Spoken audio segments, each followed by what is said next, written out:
50 работнички од штипската конфекција Алконтекс на протестот си ги побараа неисплатените плати. Речиси 2 месеца се на принуден одмор имаше и работнички кои треба да заминат во пензија за неколку месеци, бремени и млади. Порачаа дека не ги потпишуваат документите за да бидат префрлени во друга фирма. Се јавија и ми кажаа да дојдам да си потпишам отказ, бидејќи разбрале дека сум демек работила у наводници у друга фирма и да сум си потпишала отказ, јас тоа не го направи. Излезе малку храбра, не го направи. Пошто знам дека се е живо и диво ќе изгубам. Работевме во карантин без прекини. Луѓето се разболуваа, откази се делеа, притисок и мобинг стана секојдневие. Платите се намалуваат, работа има.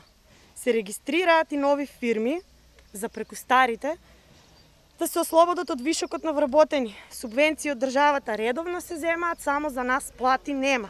Оставена сум на 70% пред пензија. Сакам си ги моите права. Меѓутоа, јавуваме се, викат, ќе чекате, пошто сметката е била блокирана. А за мене сметката не е блокирана за банката или било што. Од објектот излезе представник на конфекцијата, пред која се протестираше со забелешка дека работничките новинарите биле ненајавени и неинформирани. Оти фирмата Алконтекс од април не е закупец на овој простор. Алконтекс е се уште активна фирма. А кој рече дека не е? Па вие викате дека не екзистира. Сте во право. Тоа се ви не екзистира на оваа адреса. Не екзистира на оваа адреса. Во е седиштето кај што работеле работници, тие луѓе што работевме во овај објект. Ако управната функција на Алконтекс доел меѓувреме не била доволно ажурно да си ја смене адресата и седиштето, тоа е друга работа. Ако он не е да одговори, нека одговори кој е надлежен.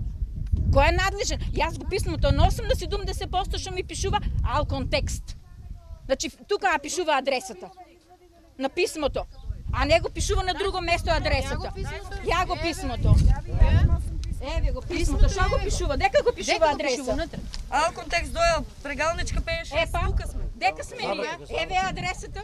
Синдикатот и Гласен текстилец повика институциите да го проверат случајот со префрлање на капиталот од една во друга фирма. Сигурно треба да влезе и финансова полиција и треба подопрен глас и јавното обвинителство да оствари истрага да видиме што се случувало во оваа фирма и зашто овие работници останале без работа, а дел од работниците се вработени во иста фирма, во исти објект.